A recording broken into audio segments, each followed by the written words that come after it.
Hello students, welcome to Sairam classes English 1 to 3.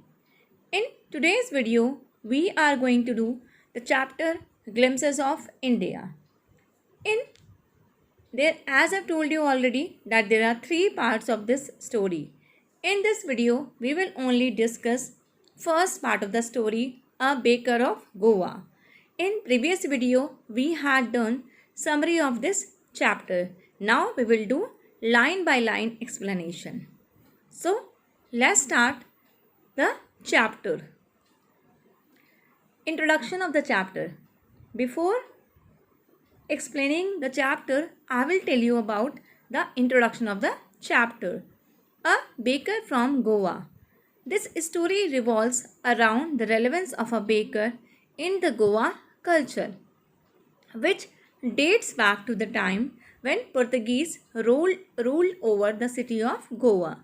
Actually, this story relevant to a baker in the Goa culture and which tells us about the time when Portuguese ruled over the city of Goa. The Portuguese may have left, but the bread makers continue to have an inevitable stature. In the story, the author recalls his childhood days and the excitement on seeing the baker. They were so enthusiastic to the point that they would run to him as soon as they woke up without even brushing their teeth. So now we will do line by line explanation of this chapter. Our elders are often heard reminiscing nostalgically about those good old Portuguese days. The Portuguese and their famous loaves of bread. Actually, this story takes us back to the time when Portuguese ruled over Goa. They were immensely famous for their bread. They were very famous for their breads. Those eaters of loaves might have vanished, but the makers are still there. And the narrator often finds his elder thinking about those good old days and telling them that the famous breads date back to the time when Portuguese ruled over to the Goa. So इसने क्या writer क्या कहता है यहाँ पर कि उसने अपने जो एल्डर्स हैं उनको देखा है सोचते हुए उन गोल्डन डेज के बारे में, उन अच्छे दिनों के बारे में, और बताते थे वो कि जो फेमस ब्रेड्स थी वो कब में किसके टाइम में मिलती थी, जब पुर्तगीज़ का शासन था गोवा के ऊपर. So first of all, we will discuss the difficult words of the chapter.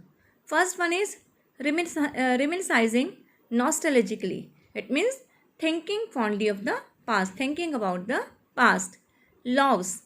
It is a plural form of loaf. It bread that is shaped and baked in a single piece and can be sliced for eating. That is called loaves. Vanished. It become disappear suddenly and completely. Molders, a person who molds dough into a shape. Furnaces, an enclosed structure in which materials can be heated to very high temperature. In Hindi, you can say it bhatti. Extinguish, cause a fire to cease to burn. Heralding, announcing. Peder, word for baker in Portuguese language. In Portuguese language, peder word is used for the baker. Next word is staff. Staff means stick. Rebuke. Rebuke means an expression of disapproval or a scolding. Fragrance. Fragrance means a pleasant smell. Parapet. Parapet, railing, a low protective wall. Bangles. Here refers to the bread in the shape of a bangle called kankon. Feast, a large meal, or you can say a large party. Typically a celebratory one. Bolinhas, another name for coconut cookies. Plum physique, it means healthy, wealthy person or pleasant fat body. Open testimony, it's called a public statement about a character or a quality. We still have amongst us the mixture, the molders, and those who bake the loaves. Those age-old time-tested furnaces still exist. The fire in the furnace has not yet been extinguished. It means disappear. Extinguish means disappear. The third and jingle of the traditional baker's bamboo, heralding his arrival in the morning, can still be heard in some places.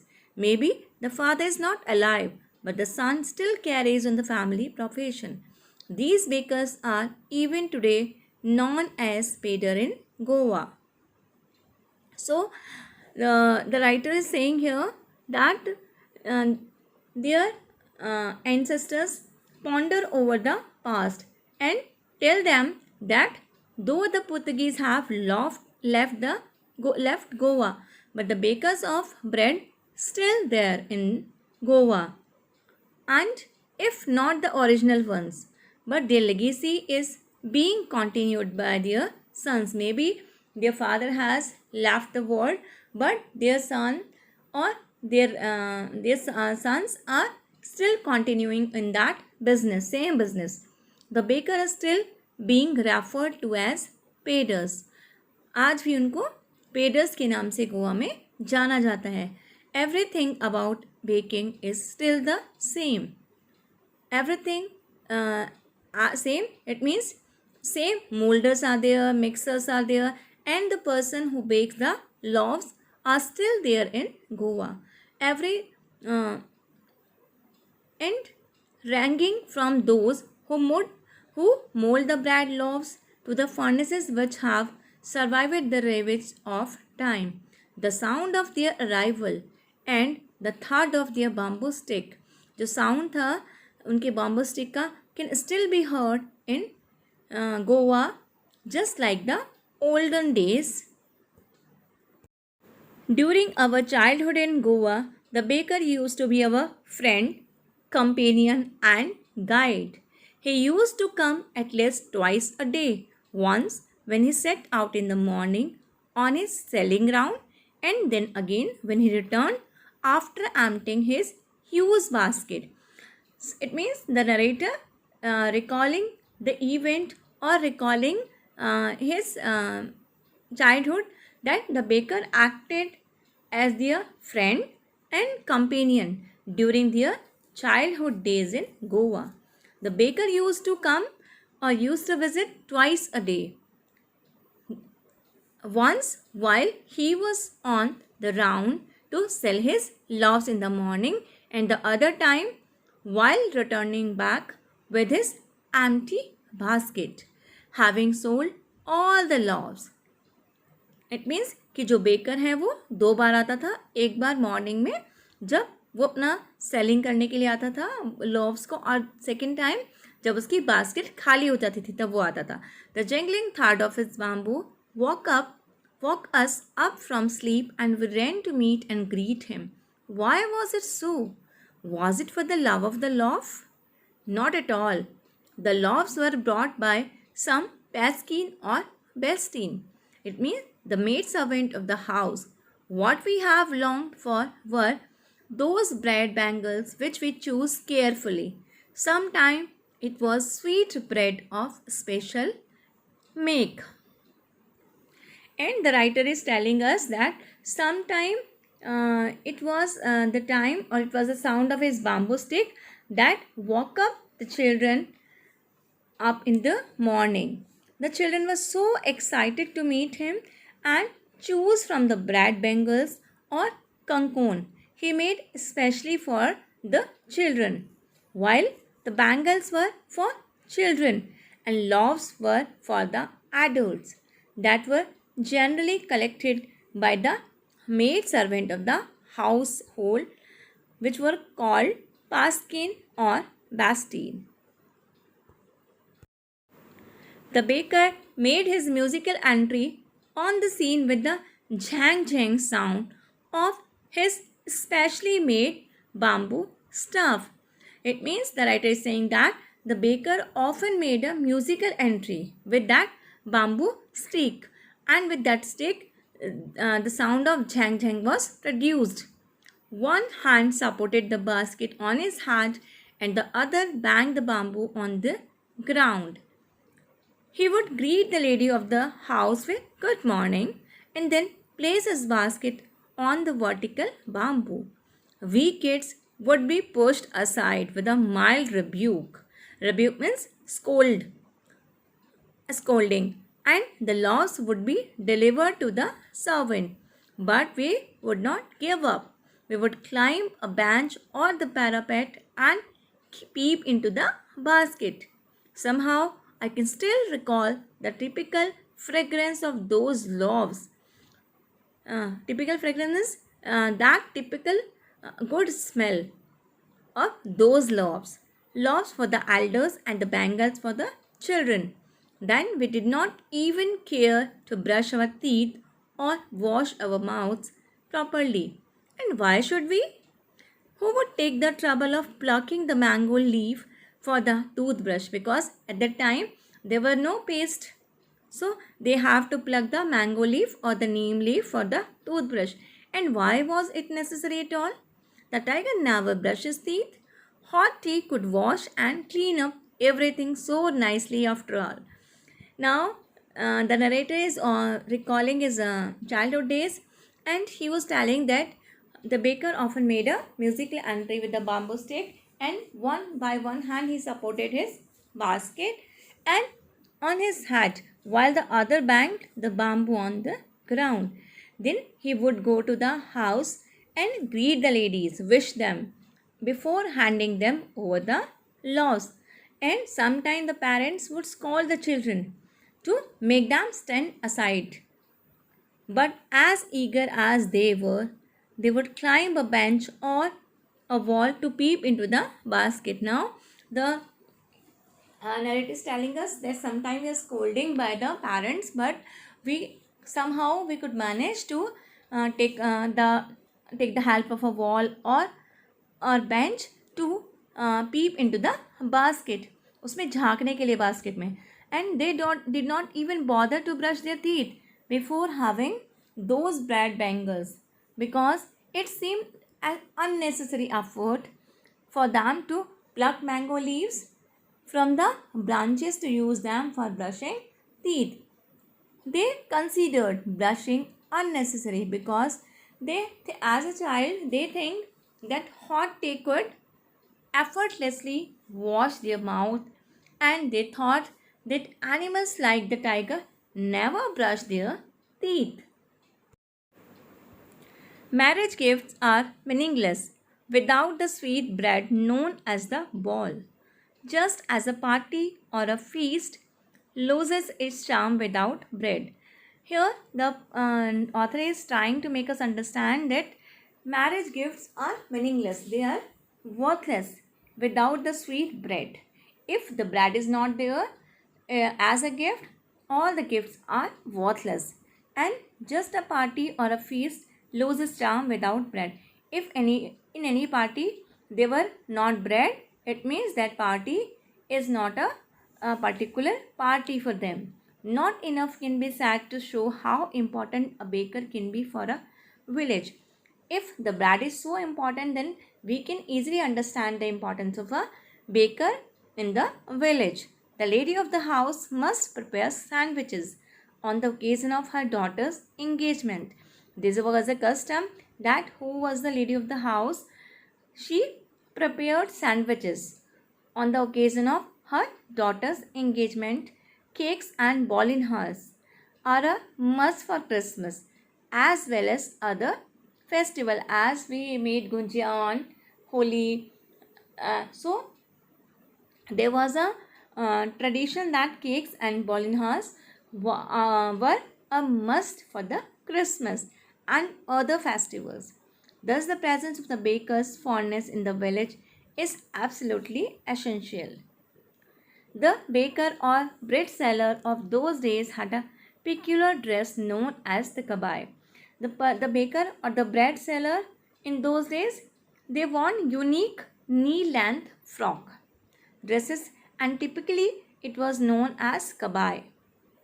It was a single piece long frock reaching down to the knees.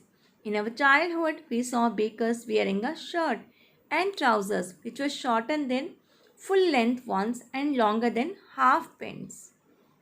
Even today, anyone who wears a pant which reaches just below the knees avoids the comment that he is dressed like a painter. Now, the narrator is telling us that in his childhood days, he had seen the baker wearing shirt and pants, and whose length was shorter than the usual ones. It was a part of their identity, so much so that even if someone wears the trouser length now, it is said to have dressed like a painter or baker, as it was said in olden times. The baker usually collected his bills at the end of the month. Monthly accounts used to be recorded on some wall in pencil. Baking was indeed a profitable profession in old days. The baker and his family never starved. He, his family, and his servant always looked happy and prosperous. Their plump physique was an open testimony to this. Even today, any person with a jackfruit like physical appearance is easily compared to a baker. The the narrator is informing us that the baker had a way of making monthly record. He doesn't take his money daily. He makes the monthly record of bills on a wall using a pencil and then collecting the money at the end of the month. Baking has always been a profitable profession. The baker's family and workers have always been happy and joyous. There were no there was no starve. It was saying that the baker's family cannot starve. The baker was usually fat, which was a proof that he had a lot to eat, and hence was a proof of his richness. Even to this day, someone with a well-built body, jackfruit means healthy, wealthy person, is compared to a baker nowadays also. Now we will discuss some important questions related to the chapter. What are the elders in Goa nostalgic about? Nostalgic means, as I've told you, remembering the past days. Nostalgic means remembering the past days. The narrator often finds his elders thinking about those good old days and telling them about the famous bread that date back to the time when Portuguese ruled over Goa. They ponder over the past and tell them that though the Portuguese have left Goa, but the bakers still exist. If not the original ones, their legacy is being continued by their sons. Question number 2. Is bread making still popular in Goa? How do you know that? Yes, bread making is still popular in the city of Goa. It is evident from the existence of time-tested furnaces, mixers and molder. It means the mixture, the molders, the furnaces which was existed long years ago, long years before, they were also existed in Goa. It means we can say that bread making is still popular in Goa. The legacy of baker is being continued by their sons. You will find a bakery in every Goa village as bread is an important part of the Goa culture. Question number 3. What is the baker called?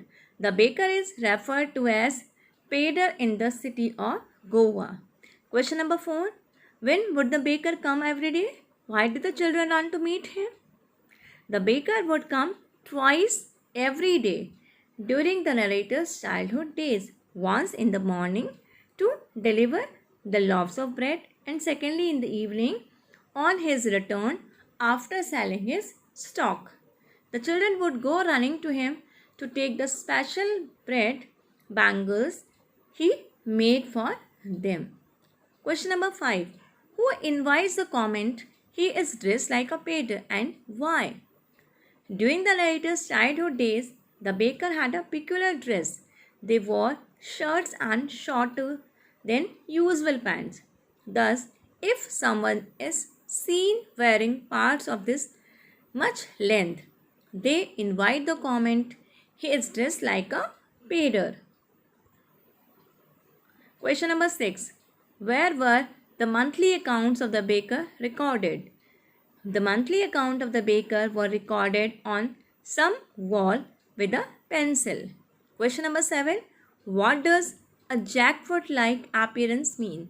What do you mean by the phrase jackfruit-like appearance?